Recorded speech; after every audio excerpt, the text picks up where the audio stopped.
Your secret burner phone rings at 6 a.m. A strange voice tells you the mafia boss who swore to protect you has just been shot. For 5 days, Adrian Voss went completely silent to handle a business matter. Then, the emergency card he gave Lena finally rang. He had been severely wounded in an altercation, was refusing to go to a hospital, and the only person he wanted was her. Shoved into the back of a black car and taken to an underground safe house, Lena found him bleeding. He begged her to go home and forget his name, but she refused to leave his side. Step into the midnight broadcast with me. Picture Lena in the dim light, her hands trembling so violently, you would think she just fought a war. That is the physical proof of a soul fracturing, fueled by rapid shots of cheap liquor and pure agony. She taps out a furious message, praying the man who ruined her feels the sting. But the text that pings back is not from him. It comes from a totally usty, unknown number, dragging her into a terrifying nightmare. Stick with me tonight, because you and I are going to wade through this tragedy together. Life teaches us a brutal truth in these dark hours. Betrayal never just breaks your heart. It infects your very bones.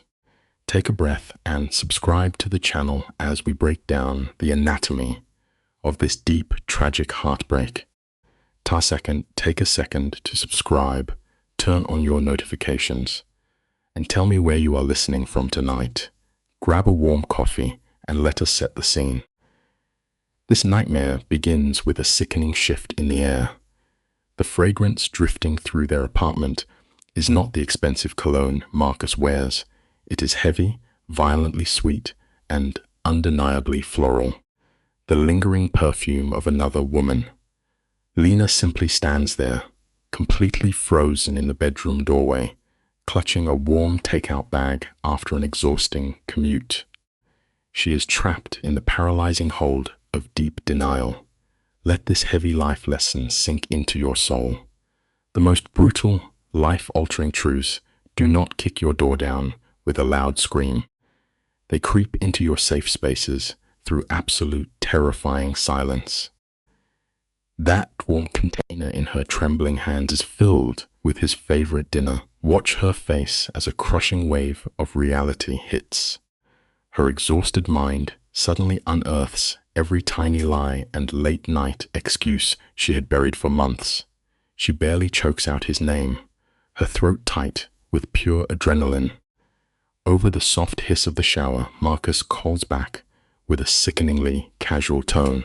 The man is actually humming and completely oblivious to the devastation heading his way. Pushed to the edge, Lena finally does what she avoided for 7 long years. She grabs his unlocked phone right off the dresser. We learn a harsh life lesson in this dark moment. An arrogant deceiver always leaves his phone wide open, totally blinded by the twisted delusion that his terrible lies are bulletproof. The screen delivers a fatal strike to her heart. It is a fresh message from a woman named Brianna, flooded with painful romantic symbols. Her shaking fingers move on instinct, tapping the image. In one heartbeat, the floor drops out of her world. The photo shows Marcus lounging in a hotel room, leaning against crisp sheets. He is wearing that soft, intimate smile Lena believed belonged only to her. The absolute cruelest knife twist is the timestamp. Tuesday. The exact Tuesday Lena spent 14 freezing hours in a hospital holding her sick mother's hand while he swore he was drowning in work. Always hold on to this heavy life lesson. Trust is a delicate, fragile piece of glass. When betrayal finally shatters it, those broken shards will cut brutally deep into your bleeding soul. He had looked right into her eyes and swore he slept at his desk. A flawless, icy lie. Suddenly, the shower stops running. She hears the towel rubbing his skin. His cheerful humming drifting down the hall. Panic crashes into Lena so violently, her hand spasms, almost dropping the phone. Operating on pure willpower, she places it perfectly back in its spot. She drifts into the kitchen like a ghost, pressing her palms against the freezing stone counter, fighting to remember how to breathe. Marcus strolls in moments later, blissfully blind to the suffocating tragedy hanging in the air. He just smiles and praises the dinner. Here is a haunting life lesson. You can feel entirely safe in your daily routine, completely unaware that your entire world has already come to a tragic end. She cannot bear to look at his face. Staring blankly at the wall, she softly drops the bomb, asking who Brianna is. The sudden silence is thick and suffocating. It is the tense stillness of a predator stepping blindly into a steel trap. You and I are going to watch this play out together. How does a deceiver recalibrate when cornered? Count the seconds. 1, 2, 3. Lena turns around, describing the intimate hotel photo in a dead, hollow voice. You can spot the rapid twitch in his jaw as his mind scrambles for an escape. Instead of begging for forgiveness, he weaponizes his guilt. He erupts, viciously screaming about his invaded privacy. The life lesson here is timeless. When a professional liar is fully exposed, they will always attack your methods rather than confess to their cruel sins. Her voice breaks down the middle, a tiny fracture of weakness that fills her with burning self-disgust. The sickening irony spills from her lips. She paints the cruel contrast of her freezing hours beside her dying mother against his warm nights with a stranger. Marcus steps forward, hands raised, and actually dares to tell her to lower her voice. That pathetic command unlocks a feral, primal rage Lena never knew she possessed. She unleashes everything, hurling the heavy weight of 7 loyal years directly at his shallow lie. And Marcus just falls back on the oldest cowardice in the book. He stares directly into her tearful eyes and calls her completely delusional. Please remember this vital life lesson. The ultimate weapon of a deceptive person is forcing the victim to doubt their own crystal-clear reality. Let us recognize this shattering turning point together. Lena stands perfectly still, watching him frantically try to stitch together a coherent lie, and he fails miserably. Bathed in the harsh glow of the kitchen lights, a wave of absolute clarity washes over her. The man standing there is no longer her lover. He is a dangerous stranger who just permanently scarred her soul. She points to the front door and firmly tells him to leave. He attempts a weak defense about the lease, but her silent glare is forged from pure steel. Marcus finally accepts his defeat, slinking into the cold night with a small bag and the expensive watch she bought him. He tries for a final hug, but she sharply recoils. A profound life lesson emerges here. When a deceiver finally drops their friendly mask, the safe sanctuary you thought you shared instantly turns to ashes. The heavy metallic click of the deadbolt echoes through the empty apartment with a terrifying finality. Lena immediately collapses onto the freezing kitchen tiles. She presses her feverish cheek against the floor, trying to anchor a reality that is rapidly spinning out of control. A haunting sound rips from her throat. It is not a delicate cry, and it is not a scream of pure rage. It is the primal frequency of total isolation, the devastating realization that she has been entirely alone for 7 long years. We must face a truly painful life lesson in this dark hour. There is nothing more shattering than learning the person holding your hand was never truly there to begin with. Suddenly, her phone buzzes against the cold tiles. Her fiercely loyal friend Jessica is already speeding over. The deep emotional fallout has officially started. Listeners, we all need a Jessica. She has been Lena's truest anchor since their messy teenage years. Operating on the fierce instinct of a sister, she never waits for an invitation when disaster strikes. She breaches the door 8 minutes later, armed with premium tequila, frozen food, and the fiery energy of a friend whose darkest warnings were just proven right. She takes immediate command of the room, pouring the burning liquor and demanding Lena drink. Jessica unloads a brutally honest torrent of insults at the coward who fled, firmly validating every red flag she quietly noticed for years. Hold on to this beautiful life lesson when the shadows creep in, when your entire universe suddenly crumbles into dust. A fiercely loyal, unwavering friend is the absolute only medicine you have to survive the cold reality of betrayal. Let us trace this chaotic descent into the bottle. After the third heavy pour, the fragile emotional dams shatter, leaving Lena weeping over the counter. By the fifth glass, a broken delirium takes over. They laugh with vicious cruelty at the uneven shape of Marcus's head, but by the seventh drink, the room turns dangerously dark. The laughter evaporates, replaced by a cold, venomous rage that only surfaces when a person realizes how masterfully they were played. Lena frantically snatches her phone, desperate to hurl her pure hatred directly at her betrayer. Jessica violently yanks the glowing device right out of her shaking hands. Here is a profound life lesson about navigating deep betrayal.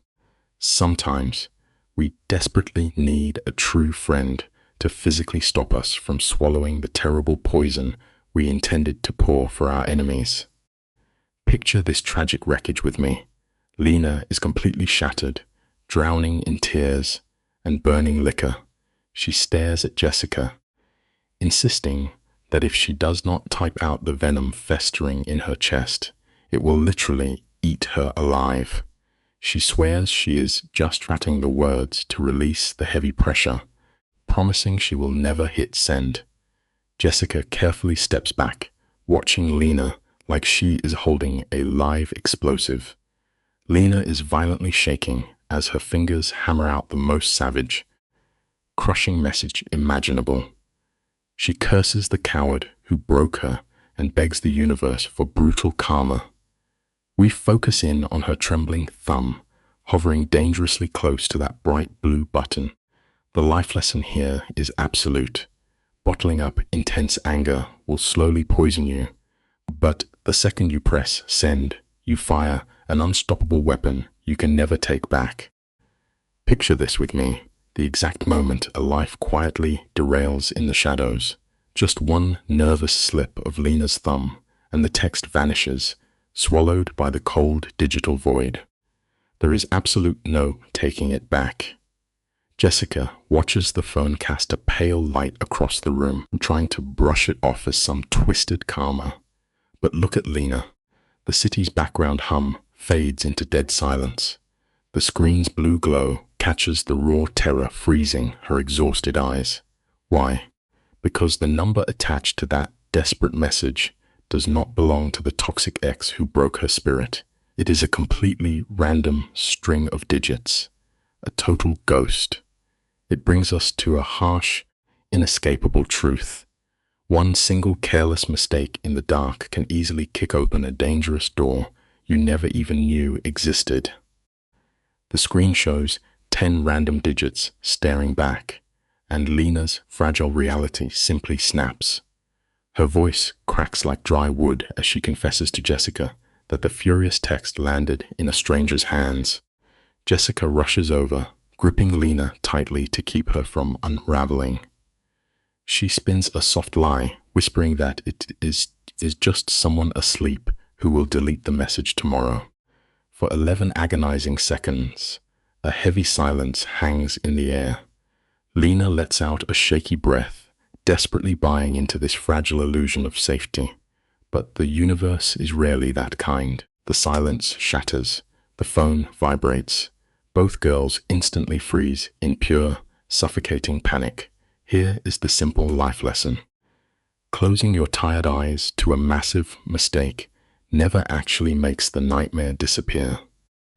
Jessica covers the glowing phone, desperately begging Lena not to look. She is convinced it is her toxic ex firing back, another cruel manipulation. But you know how it feels when your heart is shattered. Lena simply cannot help herself. She opens the text, and the words are chilling. It reads, "You have a beautiful rhythm when you type angry." Almost musical. I assume this was not Menchie. Jessica panics, pleading with her to block this creeping shadow. But Lena is utterly drained from the wine and sheer emotional exhaustion. You can feel the icy dread freezing her veins, defying all logic. Her thumbs drift over the keyboard, typing a pathetic surrender. "I am so sorry.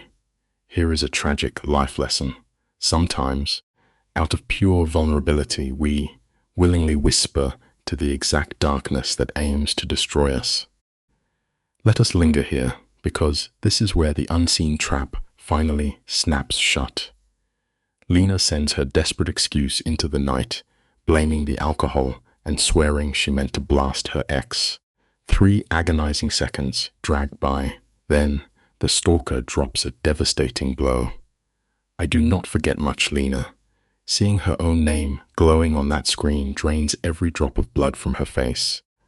She completely stops breathing. Jessica shatters the suffocating silence, screaming, "How does this phantom know who you are?" She begs Lena to hit that red block button immediately. Every survival instinct is screaming at Lena to run. But the terrifying mystery is just too hypnotic for her broken soul. Her trembling thumb drifts away from safety, stepping deep into the abyss. The brutal life lesson here? Your own unchecked curiosity will often become your absolute worst enemy. The pull is too strong. She cannot resist, so her shaking fingers type it out. "How do you know my name?" The reply slices through the dark room like a blade. This stranger paints a clear picture from 3 weeks ago, outside a diner on 52nd Street. The text replays a deeply painful memory. Lena was weeping after a terrible fight, bumping into a man and calling herself a mess. The screen quotes his exact words back to her. "Do not apologize. Messy nights are sometimes the honest ones." As Lena reads this, the apartment goes dead quiet. The buried trauma hits her like a train. She remembers the smell of gin, the public humiliation from Marcus, the desperate need to escape.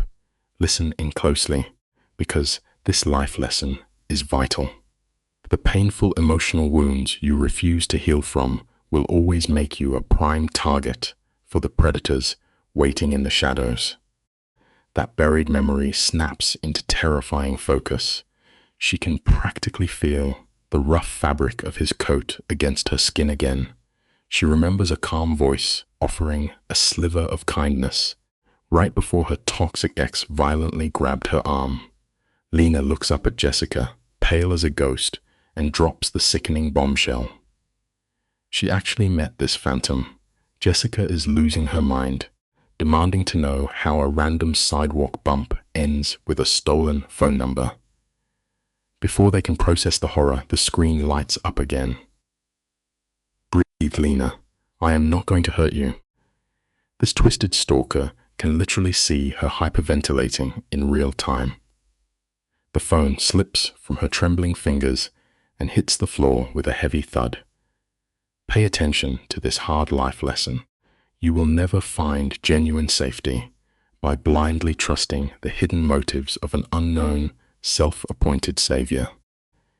Jessica shifts into full protector mode, dropping to the floor and swearing she will shut this freak show down. But the stalker is one step ahead, spamming the screen with insane intel. The text reports that Marcus is at a garage on 41st Street, getting blackout drunk with the exact girl who destroyed their relationship. The message predicts his toxic apology tour, warning Lena he will arrive in exactly 40 minutes and ordering her to lock the deadbolt. This phantom, knowing his precise moves, completely paralyzes the room. Jessica drops her tough act, whispering in absolute horror, "What did you just invite inside?" Lena's exhausted brain spins with terrifying clarity. Take notes on this life lesson. When you drop your personal boundaries because you are desperate and hurting, you usually end up inviting much worse monsters straight into your home.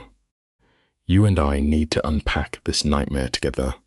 How could a complete stranger know the grimy details of her toxic ex's habits? Lena is shaking uncontrollably, but she grabs the phone and types one desperate question. Who are you? 50 silent seconds tick by like an eternity, stretching her anxiety to the breaking point. Finally, the stalker's chilling reply drops.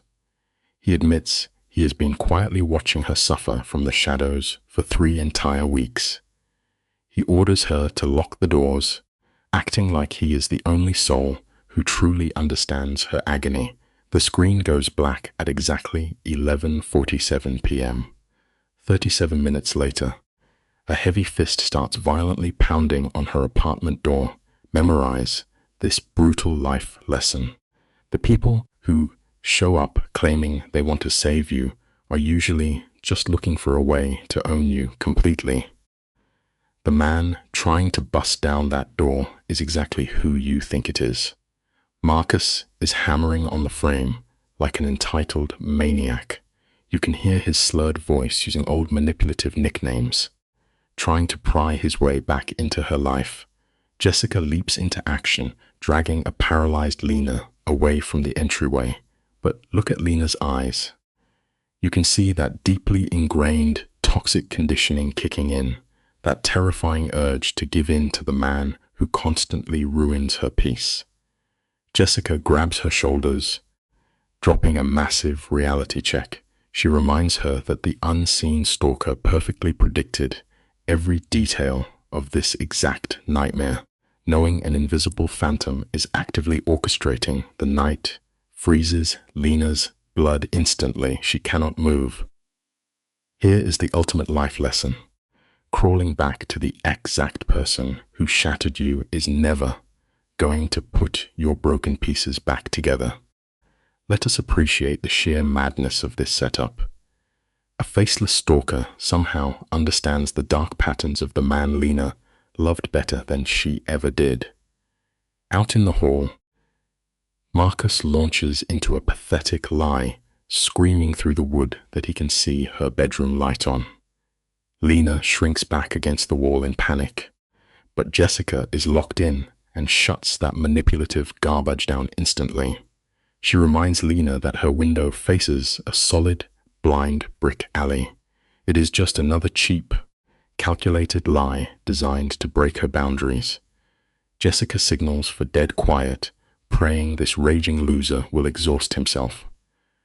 But a denied narcissist is a dangerous thing. Marcus's voice violently shifts into an aggressive roar, hurling fake apologies while demanding entry. The life lesson here is crucial. Highly toxic people do not actually want your genuine love. They only care about forcing your absolute submission. The violent pounding against the door is tearing Lena's fragile sanity into shreds. Jessica drags her to the floor, holding her tight to block out the terrifying noise. You can see the brutal mental war raging inside Lena's exhausted head. She cannot connect this rabid beast, kicking her door, with the charming guy who used to share dinners with her family. Out in the hallway, the pathetic begging rapidly curdles into vicious rage, filling the apartment with pure terror. Choking on her tears, Lena finally snaps back to reality and whispers that they need to call the cops. The exact second she says it, almost like the shadows are listening, the dropped phone loudly vibrates.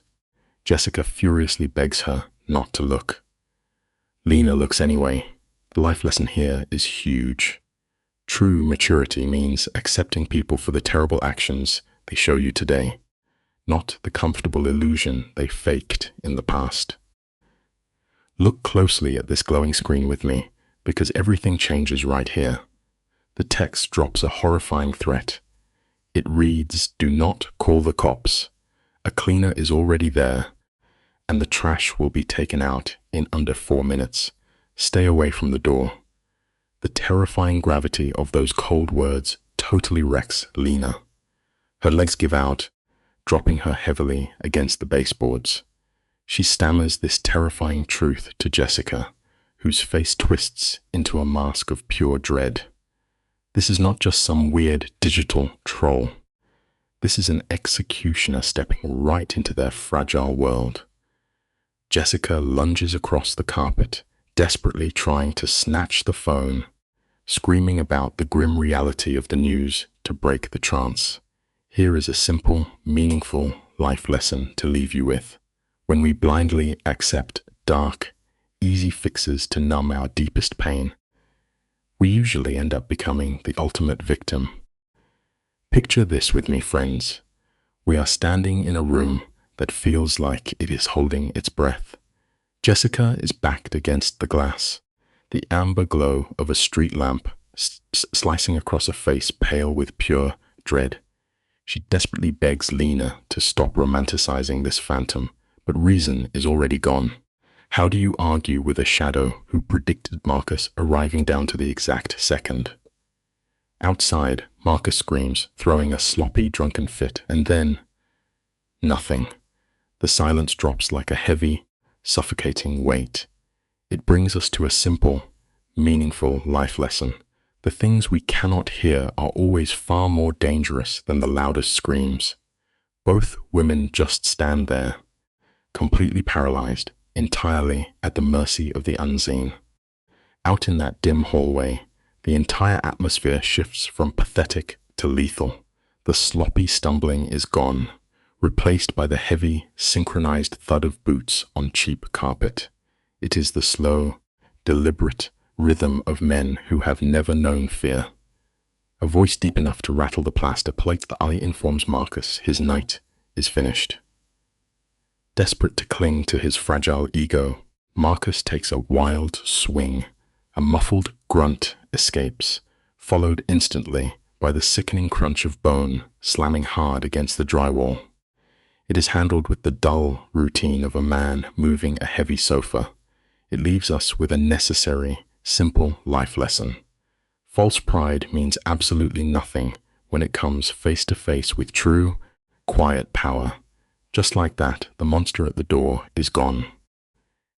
When Marcus finally speaks again, the bravado is completely drained out of him, leaving only a wet, trembling whisper.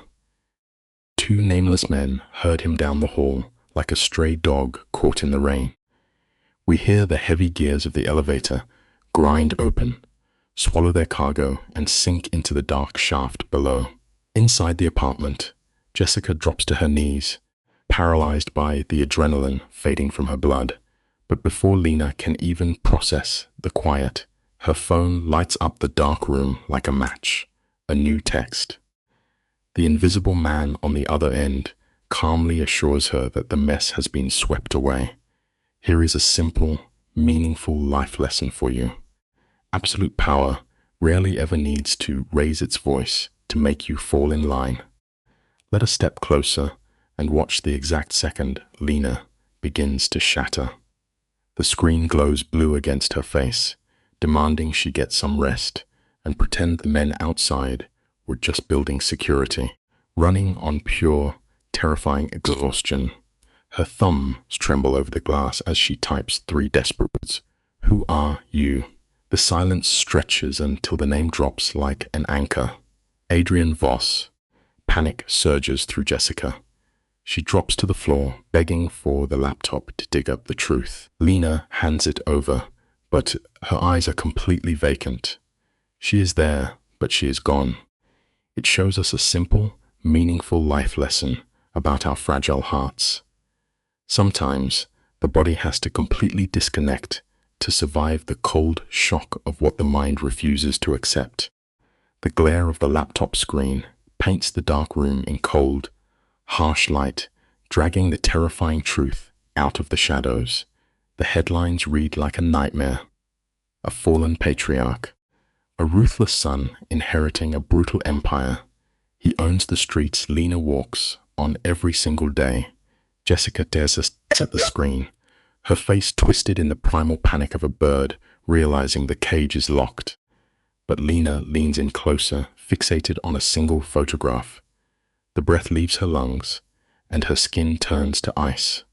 The simple, meaningful life lesson here is a brutal one we all eventually face. The past never truly stays buried.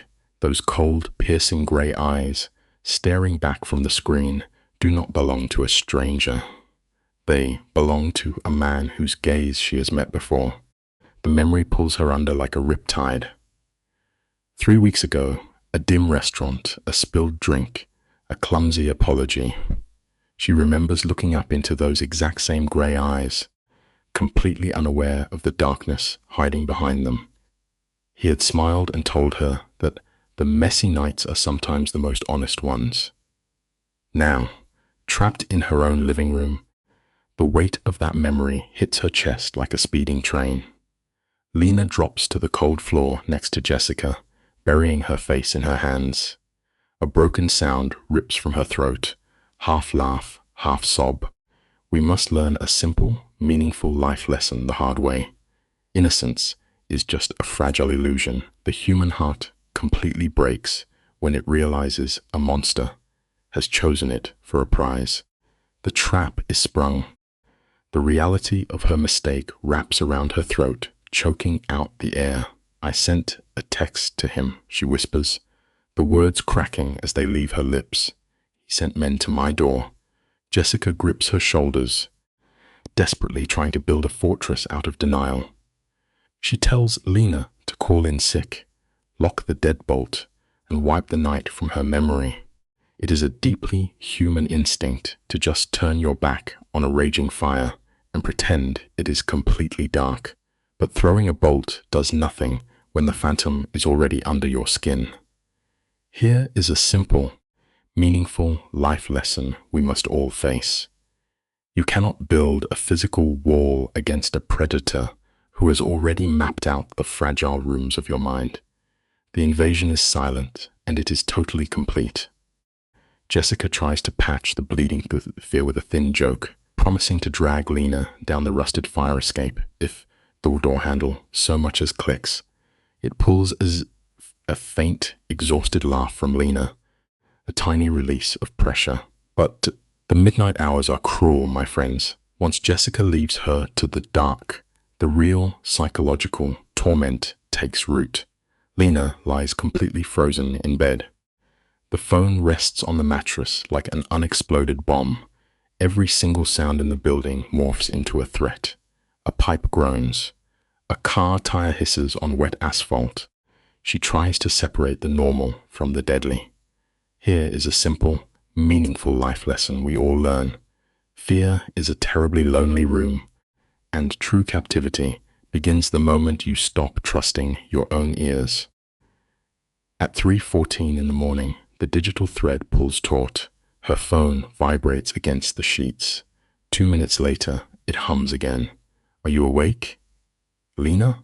Her exhausted mind cannot find the brakes, and her thumbs betray her with a single word. Yes. His next move is absolute psychological warfare. He does not brag about the violence outside her door. He wraps his cold grip in the velvet of false comfort. Are you all right? He asks. I do not know what I am right now, she confesses to the empty room. Then comes the freezing twist of the blade. You search my name. We often forget a simple, meaningful life lesson about control. The darkest cages are never made of steel, but of the terrifying realization that someone sees your every move. He paints his madness as a gentle necessity, calmly typing that the horrific whispers about his family are mostly true, promising to explain it all to her soon. It is a stunning display of emotional manipulation, delivered in soft blue light.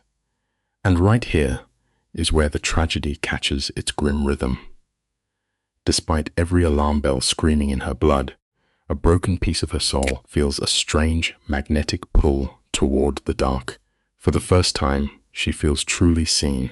This highlights a simple, meaningful life lesson about our fatal flaws. Sometimes, being chosen by a literal monster feels So much warmer than being completely ignored by the world. She hates her own hands, but she types the question anyway. Why are you doing this? The hook sinks deep. His reply unravels a heavy, suffocating web of pure obsession, dressed up as romantic fate. He casually types out the truth. He sat in the shadows 3 weeks ago, watching her pour grace over a man who did not deserve a drop of it. He saw her softness, and he marked her as his target. He admits to turning over her entire life, digging up her address, her job, her past. He claims he wanted to stay in the dark, but her late-night text forced his hand. The arrogance is dizzying. It teaches us a simple, meaningful life lesson about the lies we tell ourselves, blaming the stars for the blood on our own hands. A dangerous man never believes he is doing harm. He genuinely believes he is just answering a beautiful, dark calling he cannot ignore. You and I are going to look at this absolute wreckage together right now. Lena stares at the glass, typing that his behavior is completely unhinged. Adrian brushes it off without missing a beat, twisting his thinking into simply paying close attention. When she admits she is terrified, he swears she is safe to close her eyes. Why should I trust a criminal? She asks. His answer is a dark masterpiece. He tells her his word means nothing to the rest of the city, but to her it means absolutely everything. He just cut the rope connecting her to the rest of the world. The screen goes black. It is a cold reality check, offering a simple, meaningful life lesson. The absolute deepest, most unbreakable cages are always the ones we lock from the inside. Welcome back, listeners, to the Midnight Hour. Let us set the scene. Morning light spilling over a ruined life. Lena is exhausted, finally catching a few hours of broken sleep. Over in the background, her friend Jessica is brewing coffee at 10:47, totally unaware of the storm outside. But forget her. We need to look at Lena's phone. 11 missed calls from a desperate ex. And then, the true horror. One single text from Adrian Voss, the syndicate boss himself. He left her favorite black coffee, exactly 1 sugar, right at her door. His men just walked past the doorman like ghosts. This is psychological terror wrapped in a gentle favor. A chilling lesson for anyone listening right now. When a dangerous person proves that your walls mean absolutely nothing to them, believe them the very first time. The air in that apartment is heavy, kind of thick tension that sits right on your chest. Imagine the sheer disbelief washing over Lena when she begs her friend to check the hallway. Jessica steps back inside holding a steaming cup from that expensive corner cafe, holding it away from her body like it might explode. The predator has breached the sanctuary. We push in close on Lena. Her hands are visibly shaking as she opens a crisp, expensive card. Flawless handwriting. Call in sick and rest, it says, signed with one single letter, A. Do not mistake this for romance, my friends. This is absolute ownership. He is directing the play on a stage he built. And here is your midnight reminder. True danger rarely kicks the door down. It usually knocks gently, wearing the mask of a quiet, thoughtful favor. Stick with me here, because this is where the shadows get incredibly long and deep. You can almost feel this dark trauma bond taking root in her soul, defying every natural survival instinct she has left. Lena reaches out, lifts that cup, and takes a slow sip. Of course, it tastes absolutely perfect. We look over at Jessica, and her eyes are wide with genuine dread. You hear the raw panic in her voice when she delivers the hardest truth. She tells Lena that Adrian is not just a river you can dip your toes into. He is a violent rip current. One step in, and he drags you out to the dark ocean. Listen to me carefully. Ignoring the desperate warnings of a true friend is always the first step toward your own destruction. The second that coffee touched her lips, the steel trap snapped entirely shut. This is the moment everything fractures. Jessica lays out a desperate survival guide. Block the number, wipe this underworld phantom from your life, and just go back to being a normal woman getting over a breakup. Lena nods her head. She promises to build that wall, but we zoom right in on her trembling mouth. Jessica has known her for 17 years. She sees the lie hiding in her eyes in a literal heartbeat. The silence that follows is heavy and brutal. Without another word, Jessica takes that empty cup, throws it in the trash, and packs her bag. She is abandoning a sinking ship. Here is a piece of late-night wisdom for you. You absolutely cannot save someone who refuses to reach for the rope. When that front door clicks shut, Lena is entirely alone with the wolves. The last layer of protection is gone. The click of that heavy deadbolt echoes through the empty apartment like a gunshot. Jessica is out, leaving Lena completely exposed to the violent gravity of the underworld. Look at this heartbreaking scene. Lena sits alone at the kitchen island where her reality just shattered. Instead of running for safety, she leans closer to the flame. The pale glow of her phone illuminates her face as she opens her messages with Adrian. Her thumb hovers over the block button for what feels like an eternity. The agony is suffocating, but her dark curiosity wins. She types 2 simple words, "Thank you." She does not hit send, but she refuses to block him. Here is your lesson. Sometimes, standing perfectly still and refusing to make a choice is the most dangerous decision you can ever make. The sudden vibration of her phone shatters the dead quiet of the room. 1 ring, 2 rings, 3. You can feel her heart hammering against her ribs. On the 4th ring, against all logic, she answers. Adrian's voice comes through the speaker, impossibly deep and terrifyingly calm. "Good morning, Lena. Look at the physical toll this man is taking on her." A cold sweat breaks across her skin, her chest rising in pure panic. He casually asks how she slept, knowing he is the reason she stared at the ceiling all night. When she demands to know why he called, he just gives a dark, velvet chuckle that crawls right down your spine. The lesson here is entirely inescapable. The most dangerous people in this world never have to yell to get your attention.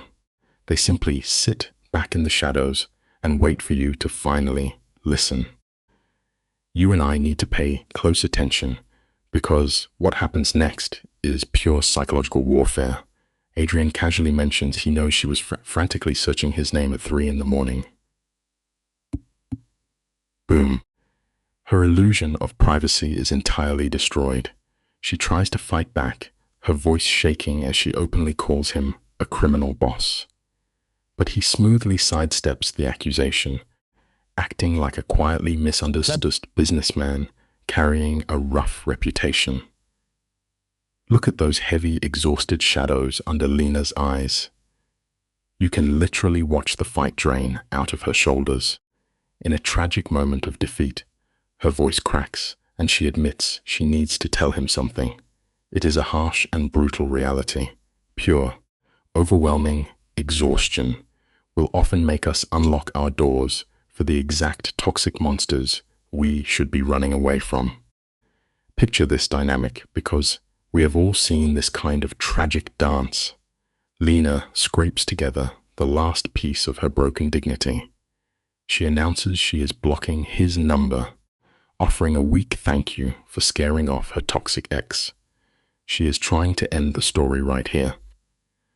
But this apex predator refuses to lose the script. His voice drops into a hypnotic, dark hum that scrambles her senses. He issues one chilling instruction: look out the kitchen window. She cries out, begging him to stop playing these twisted games, but her body ignores her mind. It is a frightening display of total powerlessness. Pulled by invisible strings, she walks slowly toward the glass. Here is a grim truth for your midnight thoughts. True control never requires physical chains, not when pure fear is doing the walking for you. We follow her slowly to the cold glass. The terrifying reality of her new life is waiting right outside. A black sedan is idling like a shark on her quiet street. Through the phone, Adrian casually explains that his men intercepted her ex 20 minutes ago. It is a chilling display of toxic territorial dominance. He verbally shreds Marcus, calling him a pathetic, drunk loser. You can see a violent shudder rip down Lena's spine. The horror finally makes sense. She was guarded, hunted, and entirely surrounded while she was dreaming. She screams that she never asked for his sick protection. His voice drifts back, smooth as silk. "I know," he whispers, "that is a massive warning sign for anyone listening. The most dangerous prisons in the world are often built out of someone else's twisted definition of safety." Listen closely. We are watching the systematic demolition of a human soul in real time. Lena frantically lists his crimes. The silent stalking, the break-in, the men waiting outside. But his counterattack is devastatingly precise. He dismantles every pillar holding up her world. He weaponizes the painful memory of her sick mother. He violently twists the knife regarding her cheating ex. He even drags Jessica into the mud, reminding Lena that her best friend just walked out. The shadows seem to swallow her whole as he replaces her entire life with his toxic devotion. He confesses his dark obsession began the very second he saw her face. Lena is left gasping for air. It is a terrifying truth. Master manipulators do not just break your world. They violently isolate you until they are the absolute only world you have left to turn to. You and I need to process this next move, because it is absolute villain manipulation. Adrian offers her a hollow illusion of free will. He tells her to go ahead and block his number, softly promising his men will guard her street regardless. By spinning his unhinged stalking into an honorable duty, he neutralizes her anger. Then he drops the ultimate play. He just hangs up. The line goes dead, leaving him as the undisputed author of her reality. We push in on Lena, looking entirely shattered. Her moral compass is spinning. Who is the actual monster here? The ex who lied to her, or the underworld king who just claimed her? With trembling hands, she leaves his contact unblocked. It is a heartbreaking conclusion. The hardest truth we ever learn is that the heaviest chains in life are the ones we willingly refuse to lock. Let us hit pause for a second and look at the absolute tragic wreck of Lena's headspace. Her best friend Jessica is playing the desperate hero, blowing up her phone, trying to keep her tethered to the light. But we watch Lena's face turn to solid stone as she accepts this terrifying new reality. She types back in a hollow, dead tone, straight up, lying to the one person actually trying to save her. The stalker is blocked and she's totally fine. When Jessica pushes back, Lena pulls the classic fake headache excuse to completely ghost her. It is a very harsh truth for all of us. The absolute second we start lying to the people who genuinely have our backs, we are already lost. She is bricking herself inside a dark tomb, cutting her only safety rope just to protect the monster waiting for her out in the shadows. The cold light of the phone's screen cuts through the dark room. Marcus, the ghost of 7 wasted years, slides right back into her life with a single pathetic message. He is begging for just 10 minutes at a noisy downtown coffee shop. Lena lets out a heavy, hollow breath carrying the weight of 1,000 exhausted apologies. She knows exactly how this man operates. If she locks the door, he will simply hurl his body against the wood until the frame splinters. He does not hear the word no, only a temporary delay. That is a heavy truth we all have to swallow. The hardest rejections are just commercial breaks in the movie playing inside a broken ego. If you give a selfish heart an inch of silence, they will fill it with a suffocating pressure until your spirit finally breaks. Lena tries to build a solid wall of conditions. She texts back the exact hour and the specific corner cafe, promising to walk away if he is even 60 seconds late. Marcus fires back a flood of desperate affection that feels exactly like standing in freezing rain. Stick with me here, because you and I have watched this exact tragedy unfold before. She considers calling Jessica her only safe harbor, but her thumb just hovers over the glowing glass, totally frozen by panic. Instead, craving the dark protection of a much heavier shadow, she types out a message to Adrian. She plays it cool, pretending she does not want him to intervene. But here is the brutal lesson we all learn. We spend so much of our lives running away from a dying fire, only to dive into a roaring inferno. Adrian replies in under a minute, his message piercing the silence of her bedroom. He sends one perfectly measured sentence. Thank you for telling me. No demands for her time. No wild threats or chaotic jealousy. It is a terrifying proof of her deep trauma that these 5 simple words stop her hands from trembling.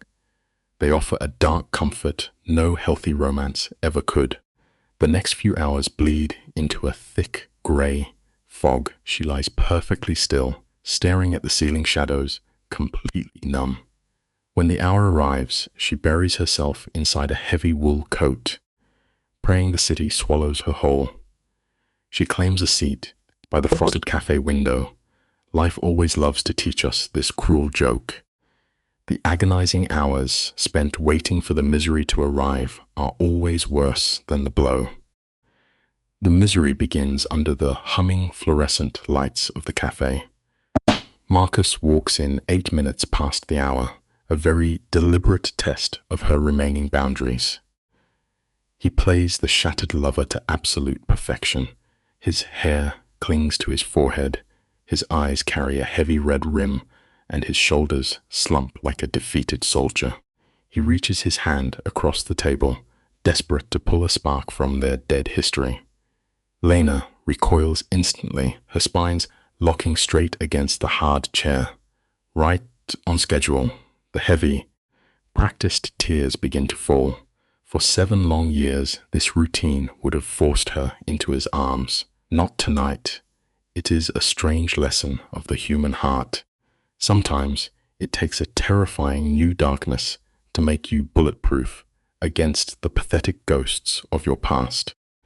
Lena watches, his shoulders shake with theatrical sobs, feeling nothing at all.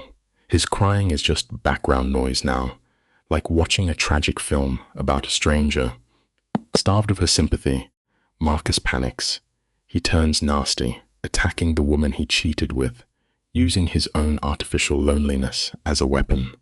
Lena just stares through him, her eyes completely empty.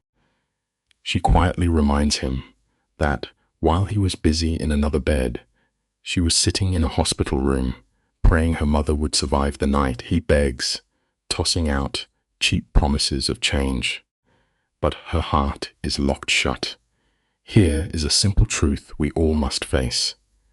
True healing is looking back and realizing the person who burned your bridge is the exact same one sitting on the ground, crying over the scattered ashes. Listen closely to how the mask finally slips. Marcus buries his face in his trembling hands, weeping about how deep his love runs. Lena does not flinch. She drops her voice to a steady whisper and tells him he has absolutely no idea what love actually means. The moment those words land, his entire demeanor shifts.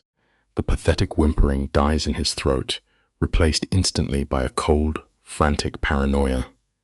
He leans in hard, demanding to know the name of the new man in her life. Lena blinks, caught entirely off guard by the hostility.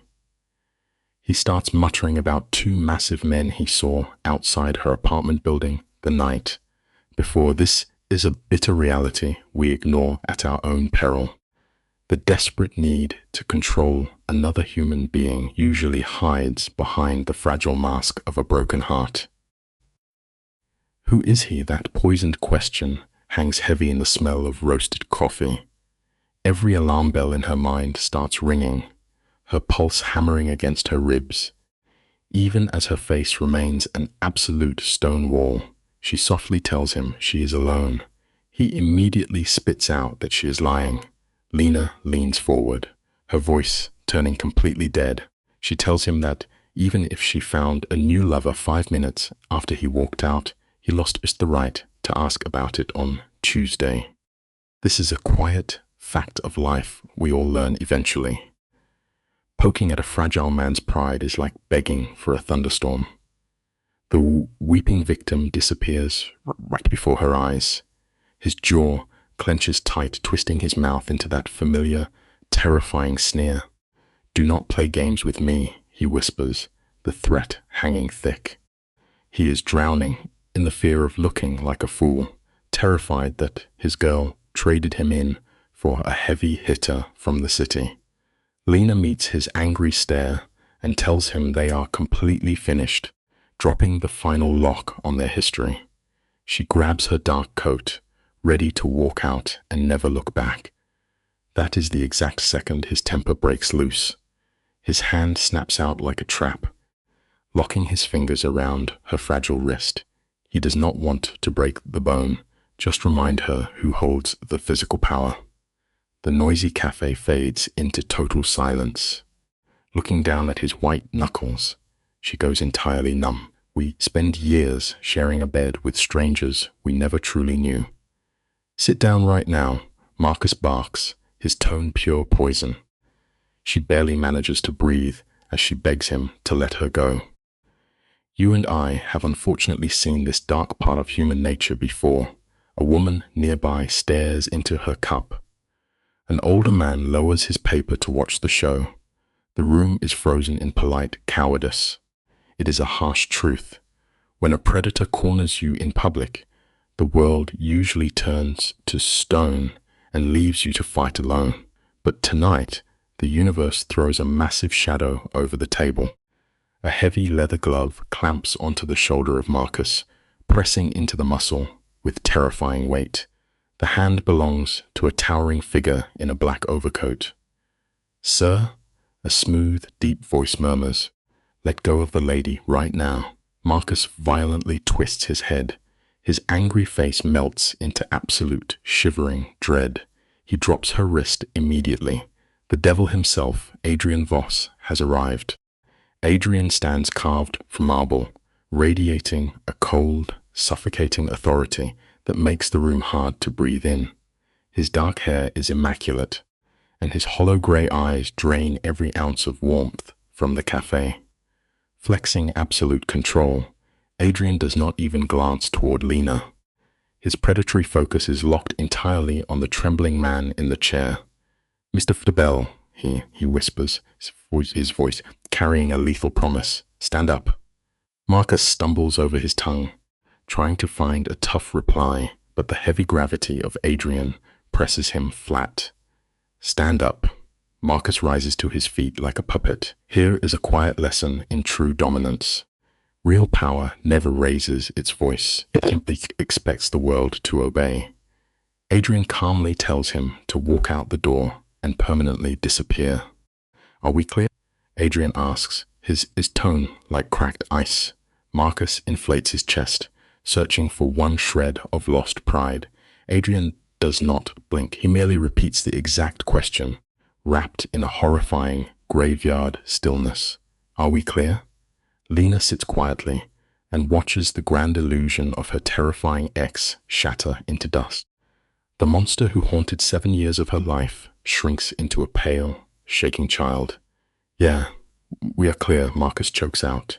He trips over his own feet, rushing for the exit, entirely broken, too afraid to look back.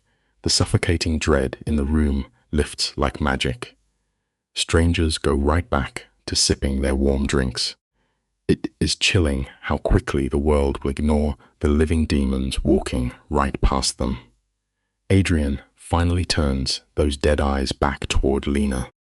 Picture this with me, out there in the dark. Adrian asks if she is all right, his voice cutting the cold air. Lena can't even form a word. She is trapped in that quiet space outside her own body, eyes fixed on her trembling wrist. 4 dark marks are rising on her skin, left by her cowardly ex, Marcus. Adrian lowers his gaze to those bruises, and the polished gentleman vanishes. What replaces it is a terrifying flash of pure, lethal violence. It's the kind of fury that makes your blood scream to run.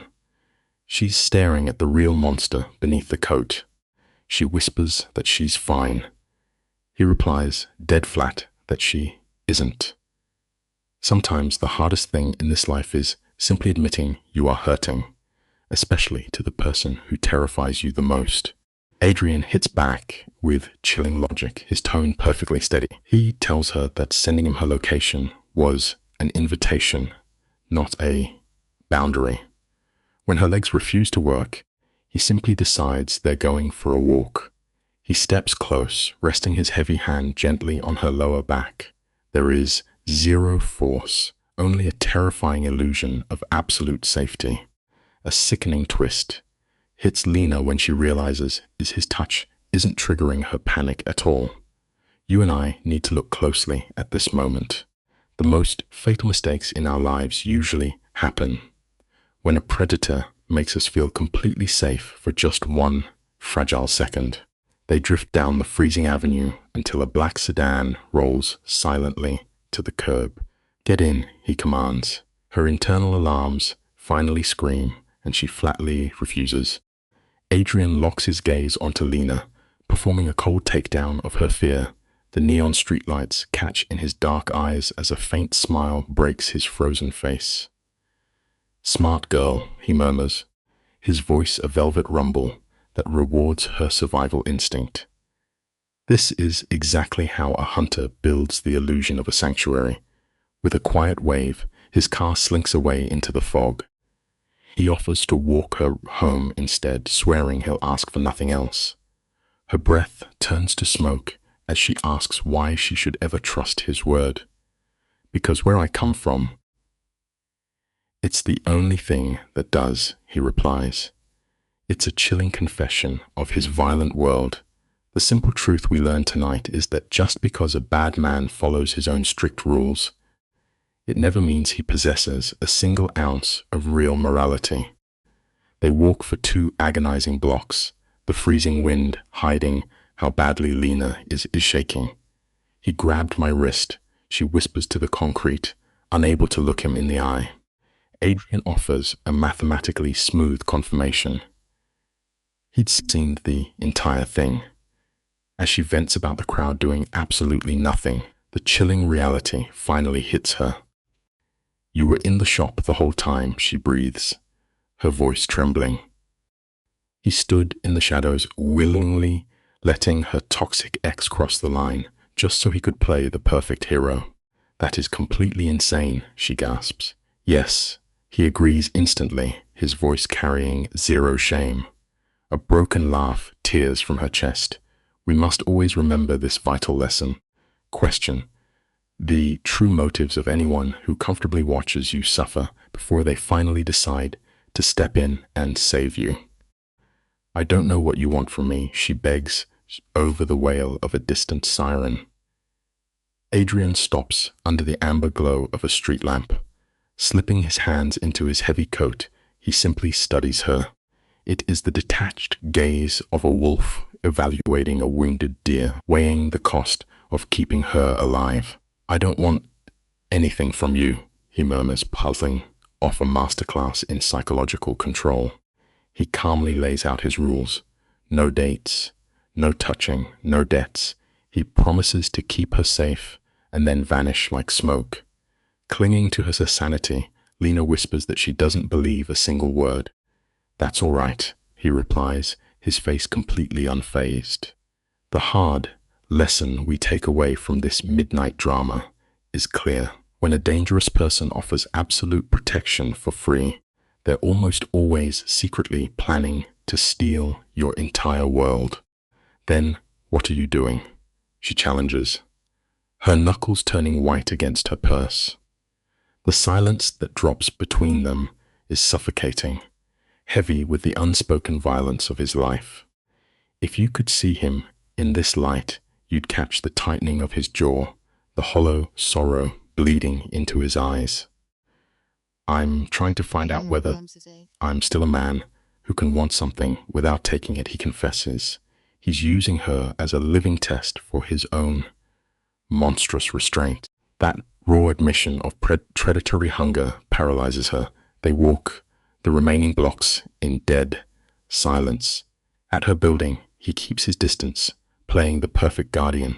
Go inside, lock the door, sleep. 3 sharp commands, and a promise that Marcus is handled. The real lesson here is brutal. True captivity begins the exact second you mistake your locked cage for a safe fortress. Moving like a ghost through a dream, Lena navigates the dim hallway of her apartment. The metal deadbolt clicks shut, echoing exactly like a prison gate. She slides down the wood of the front door, leaving her coat in a heap. Pressing cold palms to her burning eyes, she tries to remember the normal girl she was just 2 days ago. But that life is gone, scorched away the shadow of an enforcer. Suddenly, her pocket buzzes. The phone screen paints the dark room in a pale glow. I forgot to ask, did you eat today? Just like that, this ruthless killer plays the tender caretaker. The sheer absurdities snaps her frayed nerves, pulling a jagged laugh from her throat that dissolves into violent tears. Never seek your emotional comfort from the source of your destruction, no matter how sweet they pretend to be. She types single defeated word into the glowing screen. No. The silence stretches out before his reply arrives, commanding and absolute. He tells her food is waiting outside, paired with a deeply chilling directive. Do not open the door until the footsteps fade. Instantly, the heavy thud of leather shoes echoes down her empty corridor. The steps stop mere inches from her spine, separated only by a thin piece of wood. There is no knock, no whisper, just the soft crinkle of paper hitting the carpet. Then comes the slow retreat of his boots, fading into the dull chime of the elevator. Lena sits entirely frozen in the shadows, clutching her phone against her chest. Listen closely, friends. The hardest lesson here is that we only truly grieve our old selves when the new version has finally surrendered to the dark. Picture Lena standing under the harsh kitchen lights, mechanically eating the meal Adrian left. Notice how she refuses to sit down. Every muscle is coiled tight, mirroring the quiet chaos inside her head. The food is absolutely perfect. Fresh bread, rich meats, meticulously assembled. This isn't just dinner. It's a quiet, intimate form of grooming. We are watching a predator anticipate her needs to breed a terrifying dependency. She feels insane, but she can't stop taking another bite. Suddenly, her phone vibrates violently. It is her best friend, Jessica. Lee, don't greet me. Just open the door. I'm in your hallway. Lena gasps, nearly choking on the bread. The painful lesson here is that the dark romantic illusions we build in our heads will always violently crash into the cold, unforgiving light of reality. Lena wipes her mouth like a child caught stealing, a rush of guilt washing over her as she yanks the door open. Jessica is standing in the hallway, gripping groceries. Her sharp eyes bypass Lena entirely, locking onto that crumpled brown paper on the counter. Jessica's face transforms into a cold mask of hard judgment. It is the fierce glare of a loyal friend who refuses to be played. Let me explain, Lena begs, her voice shaking. Setting her bags down with the heavy thud of a judge dropping a gavel, Jessica crosses her arms, building a wall between them. You told me you blocked him, she states, slicing right through Lena's web of lies. I know, Lena chokes out, her fragile defenses completely shattering. I lied to you. The tragic lesson this moment is how quickly we will betray our truest friends just to keep our new monsters close. I lied, and I'm sorry, Lena whispers into the heavy air. Jessica pinches the bridge of her nose, fighting her anxiety before demanding every detail. Pacing the floorboards, Lena spills the agonizing timeline, the sudden text, the claustrophobic coffee shop, Marcus exploding into a rage, and Adrian stepping out of the shadows like some dark god. Halfway through the story, Jessica's knees give out. She sinks into a chair, burying her face in trembling hands as the horrific reality clicks into place. He stood there the entire time, Jessica murmurs in horror. He watched your ex escalate the abuse before he stepped in. Lena freezes. She was so blinded by the rescue that she completely missed the calculated setup. Hear this truth loud and clear. A savior who waits for your absolute panic before stepping in is really just another abuser in disguise. Let us look closely at the shadows gathering here, where Jessica finally drops the hammer. She is completely exhausted, stripping away the twisted romantic fantasy Lena has built. With a heavy, tragic sigh, she lays bare the agonizing truth. Any decent man would have shut Marcus down instantly, but Adrian orchestrated the nightmare, letting the aggression spike so he could glide in as her flawless savior. It was a cold, calculated performance. Lena goes pale, the horrifying realization of his manipulation freezing her blood. Sit down, Jessica demands, her voice trembling as she pleads with her friend to stop lying. The simple life lesson here is brutally unforgiving. Those perfectly timed rescues we so desperately crave are often just massive darkened traps hiding in plain sight. Jessica stares through the dim light, dropping the heaviest question of the night. Do you actually even like him? Lena throws up her hands, stammering a messy excuse about her recent breakup. But Jessica refuses to let her off the hook, searching the wreckage of her friend's heart for a toxic trauma bond. Lena catches her breath, trembling fingers revealing the depth of her confusion. I honestly do not know, she whispers, eyes filled with profound shame. She confesses to a dark, undeniable pull, admitting that his terrifying calmness somehow silences the screaming chaos of her broken world. She weeps, fully aware she is marching into his snare. The simple life lesson we all must remember is this: total silence and stillness do not always equal safety. Sometimes it is merely the chilling patience of a predator waiting to strike. Lena crosses her arms tightly, desperately trying to shield her shattered pride. I am not a fool, she insists, her voice trembling. But Jessica fires back with zero hesitation. Cutting through the delusion, she tells Lena the agonizing truth. She is just a heartbroken soul being hunted by a dangerously smart man. Sudden grief turns anyone into the perfect prey. Lena lets out a miserable, broken laugh, desperately clinging to the dark poetry of his promises. She claims Adrian said his word holds weight, that he merely wants to see if he can desire something without completely destroying it. Jessica stares at her, physically sickened by the audacity of this villainous script. It is the most lethal conditioning she has ever witnessed. The simple life lesson here is vital. Never let beautifully spoken words blind you to the chilling reality of someone's deeply toxic actions. I honestly do not know which it is, Lena whispers. Stick with me here, because you and I can feel the heavy tension in this room. A solitary lamp casts melancholic shadows, highlighting the wreckage of their night.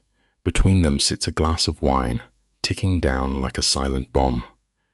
Finally, Jessica leans across the table, Grabbing her friend's trembling hand with absolute determination, she lays down the survival rules. She knows a full block will not work on a trauma bond, so they must slam the brakes now. No isolated cars, no shadowy hangouts. If he calls, they meet in glaring daylight, and Lena must report every move. The simple life lesson here is painfully clear. The exact moment we begin negotiating with our own basic safety is the very moment we have already surrendered total control to the darkness. Jessica refuses to let go until Lena forces the safety rules past her lips. Public places, broad daylight, Lena repeats the boundaries, but her tone is completely hollow. "Are you angry with me?" she asks, begging for an emotional lifeline. "No," Jessica whispers, hot tears finally breaking loose. She is simply terrified of the tragic collision waiting at the end of this road. Lena hugs her tightly, draining the last of her wine to numb the panic. Hours later, Lena lies alone in the suffocating blackness of her bedroom, staring into the harsh glare of her phone. And Adrian Voss, he does not reach out. Not that night, nor for 3 agonizingly long days. It is pure, calculated psychological torture. The simple life lesson we must all remember is this: sometimes, the absolute cruelest weapon a toxic person can deploy against you is their deafening silence. The crushing weight of the breakdown hits during the suffocating quiet of the second day. A freezing ache settles deep within Lena's chest. She is going through a dark, chemical withdrawal. She actually misses the monster. Her old life with her ex feels completely dead and buried. Blocking that old number was easier than carrying out the trash. But the lifeless screen of her phone, that unresolved tension with Adrian, is consuming every waking second. She stares at the device, and every hour it remains dark feels like a brutal punch to her stomach. By day 3, she is drowning in shame for craving his sinister attention. The simple life lesson here is critical. True freedom is not just about escaping a bad situation. It is about recognizing the invisible chains we willingly hand over to the very next predator who smiles at us. Lena is pacing endlessly, wearing a path into her hardwood floors while begging her logical mind to take the wheel. "You are 29 years old," she mutters. "You own a house. You have a solid career. You cannot fall to pieces because some dangerous phantom left you on read." She forces herself through mundane motions, yet her eyes remain hopelessly glued to that screen. Finally, on the 4th night at 7:42, the glass buzzes. "How are you, Lena?" She forces her trembling hands to wait 1 agonizing minute before typing back. "I am functional. How are you?" His reply is a pure drop of psychological poison. "Better now." Lena just presses her forehead against the freezing kitchen counter, letting out a broken, breathless laugh. The sad, simple life lesson here: we hand over our greatest power the exact moment we trick ourselves into believing we are still in control. God help her broken spirit, because his psychological conditioning is absolutely flawless. Her fingers move on their own, typing a message asking to grab coffee. His silence stretches out for agonizing minutes, pulling an invisible wire tight around her neck. "Lena," he texts back, "is that a wise course of action?" It is breathtakingly cruel, forcing her to consciously beg for her own tragic downfall. "You are asking me," she replies, her heart hammering wildly, "because if you ask me, I am forced to lie. Yes, tomorrow at 4. I am bringing my hostile friend." Adrian replies that this is mathematically fair, totally unfazed, that the date is locked in, and the steel jaws of the trap are wide open. The simple life lesson is a massive tragedy. Our fatal mistakes are rarely accidents. They are choices we make with our eyes wide open, walking willingly right into the dark. Lena stands motionless before her mirror, watching her reflection painfully split into two different people. One side is the fragile ghost of who she was 5 days ago, playing it safe with a cowardly ex. The other is this strange, reckless new version, speeding blindly toward devastating chaos. Staring into her own tired eyes, she does not know which version is more terrifying. At exactly 4 o'clock, she and Jessica push through the glass doors of the cafe. Adrian is waiting, swallowed up by the thick shadows of a corner booth, dark coat, pitch black, coffee. As they approach, he stands. Jessica immediately steps in front of Lena, aggressively bracing her body as if about to take a literal punch. The simple life lesson here is haunting. The monsters we run toward are often just clear reflections of the dangerous chaos we secretly crave deep inside our own souls. "Miss Nguyen," Adrian murmurs, holding out a hand in a display of sickeningly fake respect. Jessica ignores the gesture. "Sit down," she orders, her voice slicing the air like pure ice. "Listen closely here, because you and I can feel the temperature plummet. I am going to interrogate you," she warns. "I will be hostile." Adrian offers a slow, chilling smile. "What do you want with her?" she demands. "I am ensuring her stability," he replies, "because she intrigues me." "You do not know her," Jessica snaps. "You just ran a pathetic web search." Instantly, the light drains from his dark eyes. "I did not use algorithms," he whispers softly. "I deployed human assets to legally acquire her entire identity. Always remember this simple life lesson. Real, terrifying power never needs to scream at you. It just stares you down and quietly states the horrifying facts." "I needed her to volunteer the information," Adrian explains, his voice wrapping around them like dangerous velvet. Jessica leans over the table, refusing to back down. "Do you know about my prison record?" she challenges. "No," he replies without a single blink. "It is a flawless, utterly chilling evasion. How do you make your money?" she presses. "I manage logistics for my family," he answers calmly. "Name 5 things you ship," she demands. Adrian offers a slow, calculated smile that never reaches his cold eyes. "I must decline," he murmurs. "That proves my theory," Jessica shoots back. Then, Adrian leans dangerously close to deliver the ultimate hook. "I have never allowed a woman to be harmed anywhere near me." The simple life lesson here is deeply terrifying. Predators do not show up holding a weapon. They arrive offering absolute protection from the very world they are about to burn to the ground. Let us hit pause for a heavy second. You and I really need to break down the sheer manipulation of Adrian Voss, because this man is putting on an absolute masterclass in toxic control. Look at his opening play here. He looks Jessica dead in the eyes and drops an ultra-smooth line about never taking what is not freely offered. It is a deeply calculated lie wrapped in the warm disguise of consent, and when she bravely tries to call his bluff, the man does not even flinch. He simply leans in, drops his voice to a dark, raspy whisper, and swears on his empty word. It is a flawless, hypnotic performance of a misunderstood anti-hero.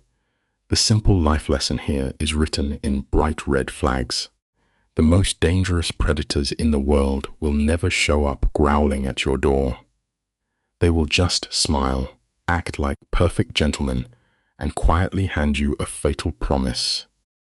Listen closely to the absolute ice in this man's voice. He sits there in the dim light, calculating human trust like he is trading stocks, casually admitting that breaking a promise simply costs him too much capital. Across the table, Jessica is white-knuckling the wood. She is trying to project pure steel, swearing she will ruin him if he ever leaves a scratch on Lena. She actually believes she is winning a chess match against a kingpin, but she is bleeding in the water with a great white shark. We really need to understand this before it breaks us.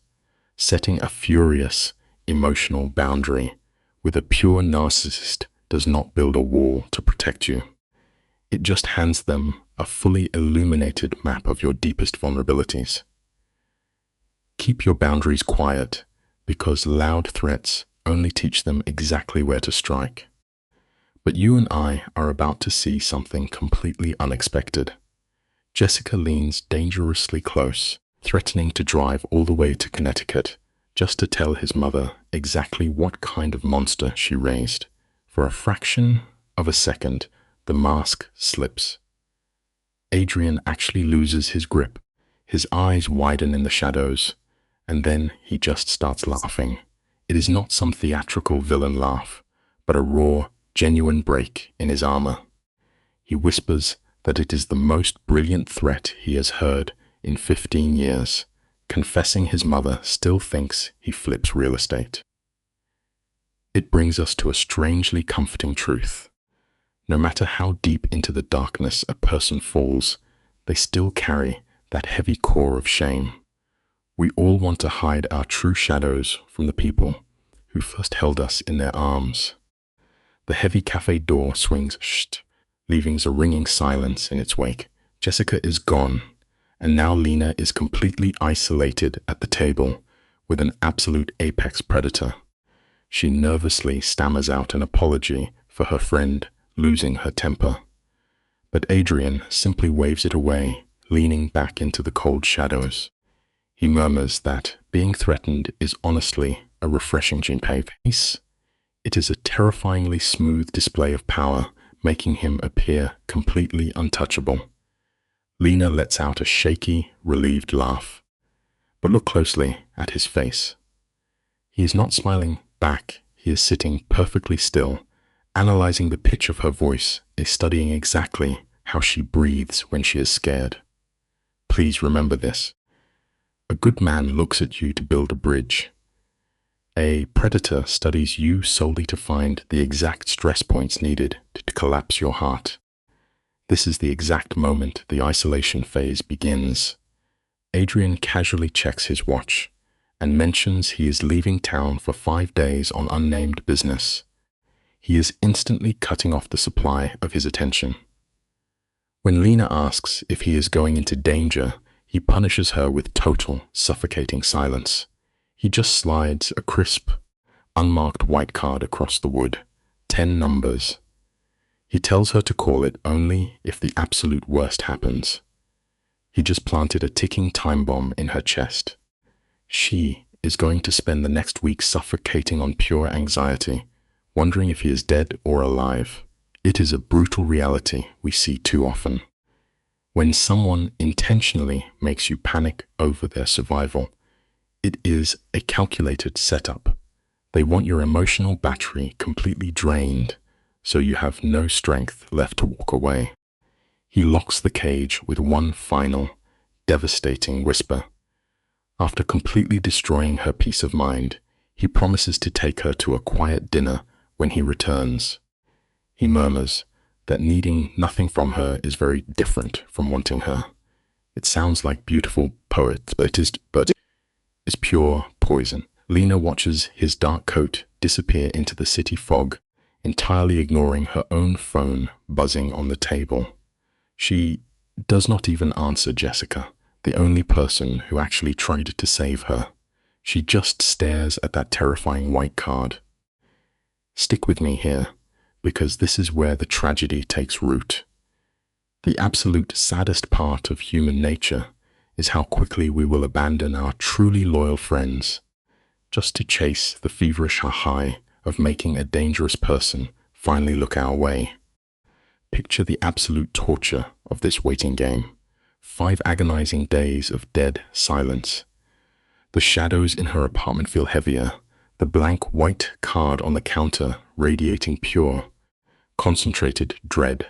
Then, exactly at 6:14 in the morning, the silence shatters. Her phone starts ringing with an unlisted number. We all know that horrible sinking feeling in the chest when your bones tell you it is tragedy before you even swipe to answer. A rough, exhausted voice on the other end simply states that things went bad, sigh just like Mr. Voss promised they might. Her free fall into his violent world begins the second she listens. It is a bitter pill to swallow, but sitting alone in the dark, waiting for a disaster, will break your spirit long before the actual storm ever reaches your front door. Find your own peace first. You have to watch the exact moment her innocent life shatters. The cold voice on the line confirms that Adrian is bleeding out but still breathing. The handler does not give her time to think. He barks out a cruel deadline, giving her exactly 11 minutes to get dressed, grab her phone, and speak to absolutely no one. Secrecy is the dirty soil where this kind of toxic loyalty grows. Lena sits frozen on her mattress, staring at the front door.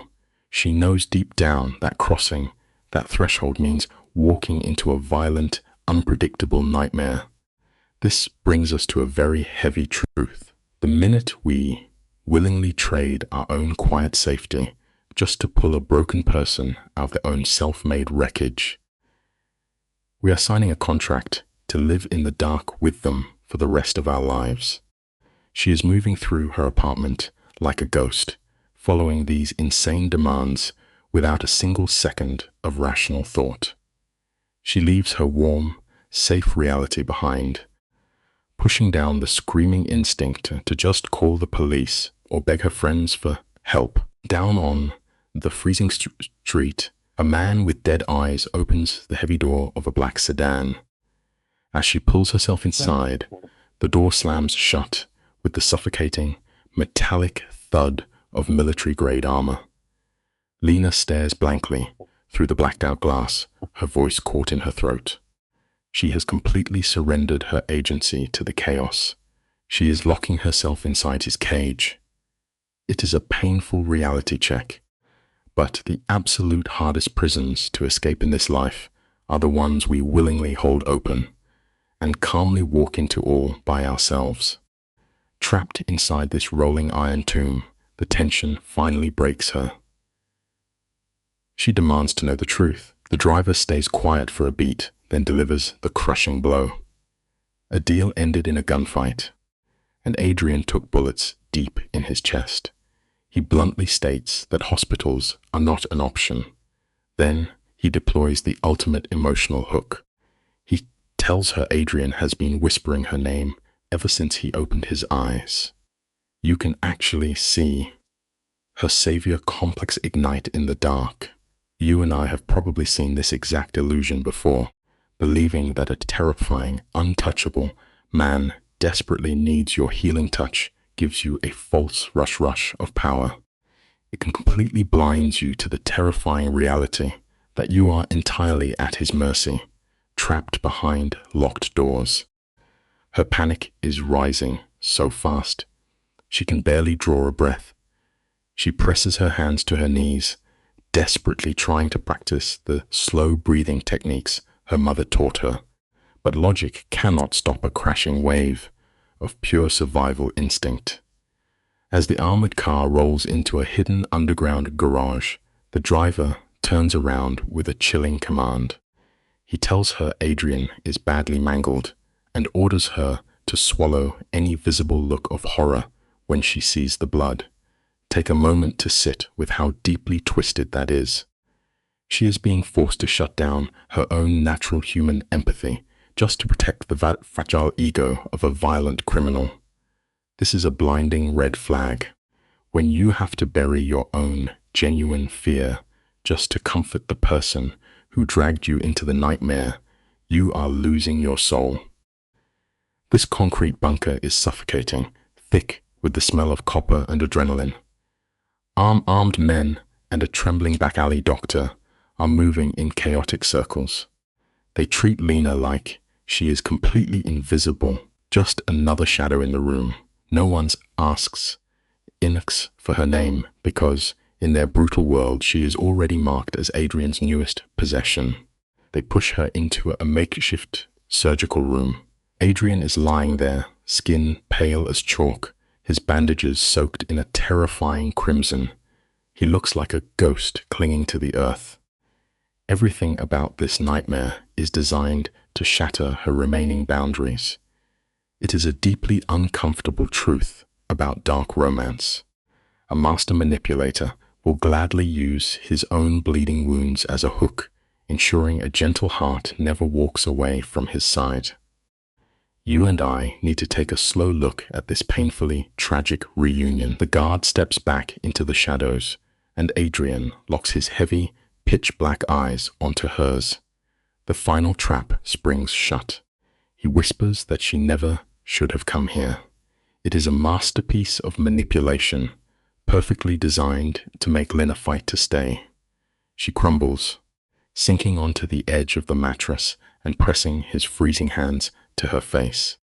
Adrian forces a smirk, brushing off literal bullet holes as if they are nothing, while Lina is sobbing, begging him to stop pretending. She truly believes her love can heal his violence. We must learn from her tragic mistake. Unchecked empathy is a dangerous blindfold. She does not realize she is feeding her gentle spirit to a starving wolf who only knows how to bite. Picture this frame with me, listeners. The camera pushes in close, catching every shadow on his face as he unloads 30 years of a blood-soaked turf war. He speaks with this chilling, dead-eyed calm, like a man ordering a cup of black coffee at a lonely diner. But here is the true tragedy of his masterstroke. After dragging her straight into the freezing depths of his underworld, he physically turns away and tells her to walk out the door. It is psychological warfare at its absolute finest. By violently pushing her toward the exit, he ensures she will tear her own hands apart, trying to stay. There is a harsh truth we all learn eventually. The most dangerous predators in this world do not bother building a cage for you. They simply hand you the heavy iron padlock, step back into the shadows, and watch as you lock yourself inside. You have to witness the sheer, twisted cruelty of this moment to truly understand it. Adrian executes the ultimate illusion, playing the role of the broken martyr. He tells Lina the getaway driver is waiting in the alley to take her far away. He cuts her deep, telling her to go marry some safe, quiet man and forget he ever existed. He whispers that loving a ghost like him is a fatal error she desperately needs to outrun. But you and I know the score. This is no act of mercy. By completely trashing her worth, he guarantees her fierce, bleeding pride will reject his offer. He never intended to let her walk out of that room. It is a pitch-black lesson, but a real one. A master manipulator never forces your hand. They just warp the narrative until throwing your entire life away feels like your own beautiful, tragic choice. He drops his voice into that heavy, regretful register, confessing that his little experiment has completely failed. He claims he just wanted to know if a ruthless man of the streets could hold something pure without crushing it. He admits his affection paints a giant, bloody target on her back for every rival outfit in the city. And then comes the twist that seals the trap. His voice actually breaks. For Lina, watching this terrifying apex predator shatter into a million pieces is intoxicating. She stares down at his ruined, bandaged body, and the fatal attachment takes root deep in her chest. All reason burns away, leaving only blind, desperate devotion. Let us be honest with ourselves tonight, Squirt. When we look at a bleeding monster and decide our love is the magic cure, the real world fades to black and we wander into the dark, completely lost. Let the tape pause right here and let the heavy silence sink in. The camera drifts slowly around Lina as she quietly seals her own fate, radiating this chilling, unnatural calm. On the bed, Adrian lets his eyes slide shut, playing the role of a defeated king to absolute perfection. She stands her ground, eyes locked on his broken form, and announces she is not going anywhere. In this single heartbeat, she crowns herself as his protector. She swears she will fetch water, chain herself to that wooden chair, and wait in the cold dark until the underground doctor returns. She demands his total surrender. After a painfully long pause, he nods. She turns to the doorframe, refusing to look back, delivering a vow that shatters the heart. The truth hurts, but we cannot ignore it. When we pour all our fire into saving a completely broken soul, we usually just end up burning ourselves down to the ash. As she stares out into that hollow, echoing hallway, you can practically hear the heavy chains of her unhealed past dragging behind her. She uses her own deep wounds to justify this massive leap into the dark.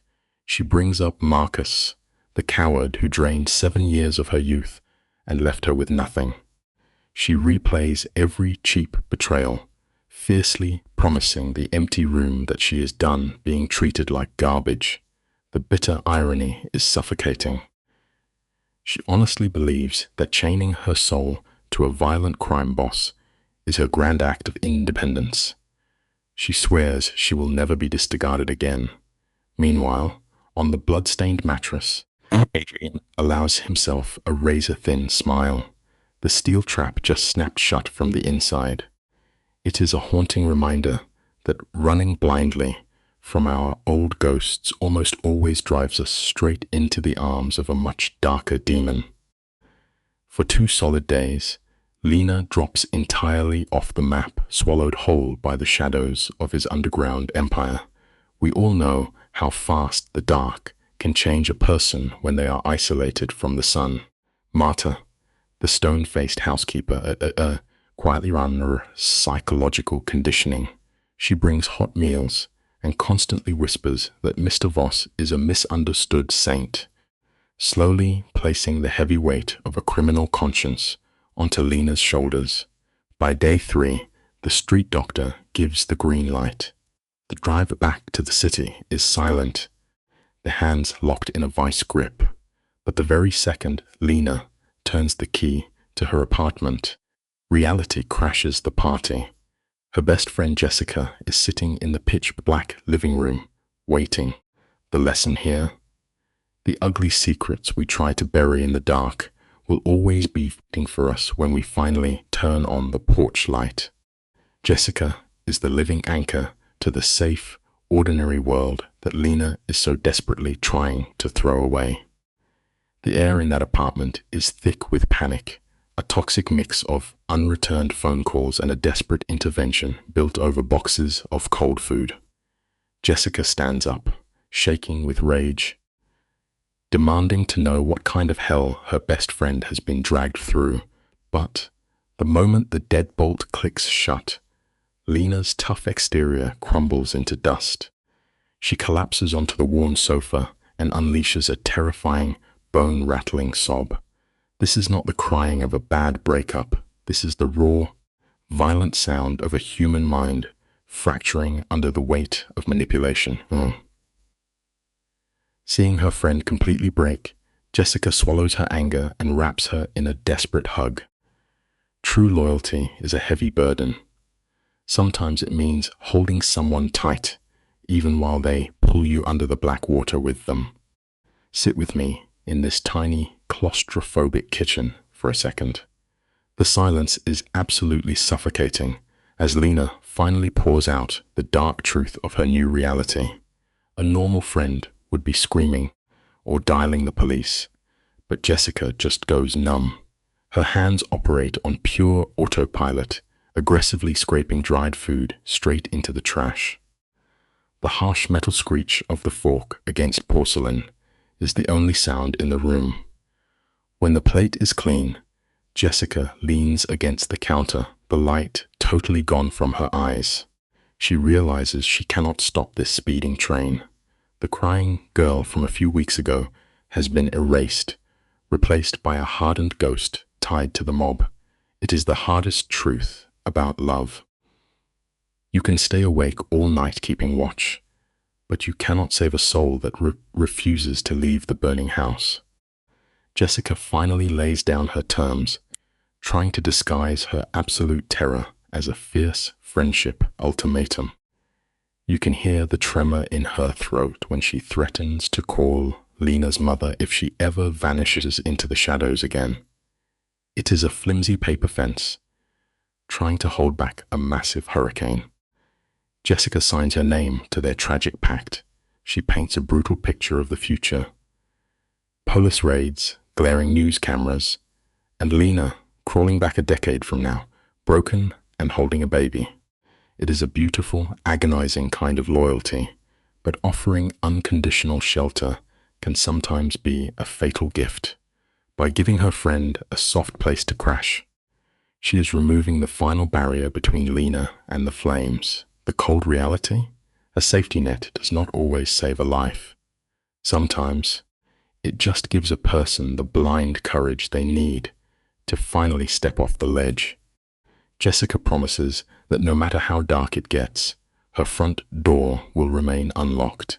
That raw, bleeding honesty breaks Lena completely, her sobs echoing against the thin apartment walls. Fast forward 3 weeks into this nightmare. You really need to watch Adrian's moves during this stretch. He creeps through the city like a wounded wolf testing a bad leg. He orchestrates all their meetings in the absolute pitch black, grabbing bitter coffee in forgotten alleyways far from prying eyes.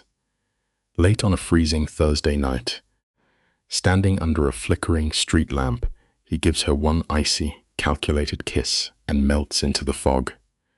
He is micro-dosing his affection, keeping her starved, keeping her desperate. It is a tragic illusion we fall for all the time. We mistake the slow, agonizing starvation of our own hungry hearts for the wild, burning passion of true romance. With a single, cold text message, Lena's old life is officially deleted. The toxic ex is blocked and buried. But a mind that has been wired for pure chaos simply cannot survive in a quiet room. Lena begins to feed herself a truly dangerous delusion. She convinces herself that the blood and violence of their first encounter was just a random glitch. She genuinely believes she can dance barefoot on the razor edge of Adrian's criminal empire without slipping into the black pit below. It is a comforting lie, but it shatters with the force of a car crash. This fragile piece holds together for exactly 22 days. The sky is a dead, flat gray when the final illusion breaks. She is walking home, gripping a white pharmacy bag when a massive shadow detaches from the brick wall. We cannot outrun this truth. Refusing to look at the dark clouds never stops the deadly rain from falling. Stay close for this part, because the tension on this lonely sidewalk is enough to snap a wire. A massive enforcer grabs Lena by the elbow, his grip locking in like cold iron. He leans close and whispers, his voice terrifyingly calm, warning her not to run. But Lena is fed up. She squares her shoulders and fires back, ordering him to let her go. The giant just smiles this dead, icy smirk. He steps into her space, stinking of stale smoke and old leather, and casually drops Adrian's exact coordinates. He knows the boss is sitting at that corner diner on 58th Street right now. This hitman understands the oldest rule of war. To break the king, you corner his queen. He releases her arm, only to step an inch closer. Listen to me on this one. Real, paralyzing fear does not require a drawn weapon. Sometimes, a few quietly spoken words are all it takes to stop your heart entirely. This stranger slides the mental blade in deep, demanding Adrian show up by Friday to pay for his sins. If he fails, the killer promises a quiet trip to Baltimore, right to her mother's porch. You can almost feel the blood rush from Lena's face. Her heart hammers violently against her ribs as she begs to know how long he has been watching. He just stares with hollow, dead eyes, whispering that he never even has to touch her mother so long as Lena lives in fear of it. Then, he simply dissolves into the passing crowd, leaving her rooted to the freezing pavement. It brings up a harsh, unavoidable truth about life. True terror never makes you scream out into the night. It just silently steals the breath from your lungs and leaves you entirely paralyzed in the dark. Lena stands completely frozen on the pavement for what feels like an eternity. She swallows down the rising panic, clenching her trembling hands until her knuckles turn stark white. She never reaches for her phone to call the authorities. Instead, she plunges straight back into the shadows. At 4:31, she slams open the heavy doors of that dimly lit 58th Street diner, pushing past the startled staff to find Adrian. The crime boss is deep in conversation, but the moment he sees the raw horror on her face, he abandons his men. We often make this exact same tragic in our own lives. We run willingly into a burning building, foolishly clinging to the delusion that our fragile love can somehow extinguish a raging, destructive wildfire. Adrian steers her onto the damp street, his heavy hand clamping fiercely on her waist. To a casual passerby, they look like two lovers embracing, but underneath, it is the unforgiving grip of a warlord securing his territory. Lena shares the terrifying details about the hitman, her voice completely hollow. Not a single tear escapes. Watch the shift in Adrian when he realizes his dark empire is being hunted. His jaw turns to solid granite. His eyes go pitch black and impossibly cold, morphing into a silent predator ready to tear the city apart to protect what is his. It leaves a chilling lesson about the world. True malevolence never bothers to raise its voice. It simply slips through the cracks of everyday life and quietly suffocates its victims in the dark. Look at how Lana operates now. Her survival instinct is reduced to studying a tiny twitch near Adrian's eye to gauge his violent temper. Notice how effortlessly he strips away her autonomy, masking his suffocating control as a romantic gesture. He commands her to pack for Baltimore, giving her exactly 1 hour before his armed men turn her mother's home into a fortified bunker. When she weakly questions the impending bloodshed, he shuts her down. His massive hands cradle her face, tilting her chin up in a gesture that feels tender but is an absolute physical restraint. He murmurs a dark promise of safety. Life hits hard with lessons like this. People so often mistake obsessive control for deep devotion, completely forgetting that absolute security always costs them their freedom. This is the moment the steel trap snaps shut. Adrian drops his voice to a soothing register, manipulating the scenarios so her surrender feels like her own choice. He tells her to board the train, turn a blind eye to the impending slaughter, and promises he will wash away the blood. It is a masterful illusion of freedom, but you and I know those chains were welded shut long ago. Lena stares into his endless black eyes and completely surrenders. She whispers that she has belonged to him since that first innocent date, utterly swallowed by his twisted reality. The lesson hidden in this darkness is profound. When the trauma becomes too heavy to carry, the mind rewires its own instincts. It tragically tricks you into believing the predator hunting you is actually your absolute safest refuge. The tragedy cements itself the second Lena abandons the normal world. She willingly fastens herself to his shadows, ignoring the terrifying bloodshed he is about to unleash. Hearing her absolute submission, a single tear actually rolls down Adrian's stone-cold face. Is it a genuine fracture in his armor or just masterful psychological manipulation? Lena desperately rationalizes it, deciding that because Adrian openly wears his darkness, he is somehow better than the toxic men from her past.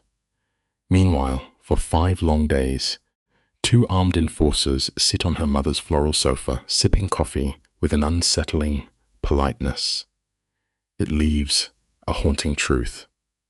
A desperate mind will gladly hand over the keys to its own prison cell, just as long as the warden treats them with a charming, loving smile. Watch this twisted sickness bleed into the walls. By Wednesday, the house smells of baked apples. Because her mother is actually serving pie to the hitman, it is a chilling normalization of a waking nightmare. Lena refuses to watch the news, burying herself in a fabricated fantasy. When Adrian finally calls, his voice is a dark, victorious purr. She begs him to bring her home. That is the exact second her soul quietly flatlines. Cut to a year later, Lena lounges in a luxury penthouse, wearing a massive diamond. That hitman who threatened her vanished without a trace, and she knows better than to ask what happened. It proves a dark truth. True moral decay is never a dramatic downfall. It is just a series of quiet, comfortable compromises, slowly swallowed down with your morning coffee. The phone's glare slices through the dark penthouse, illuminating the tragic softness on Lena's face. It buzzes against the marble, a digital leash tying her back to Adrian.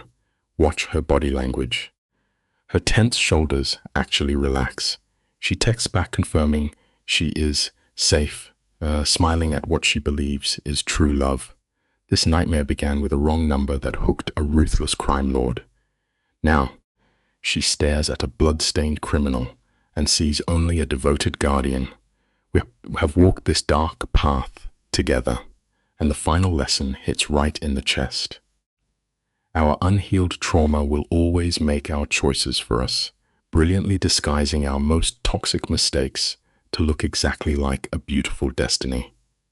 She finally found her golden cage, and she will happily lock herself inside it every single day.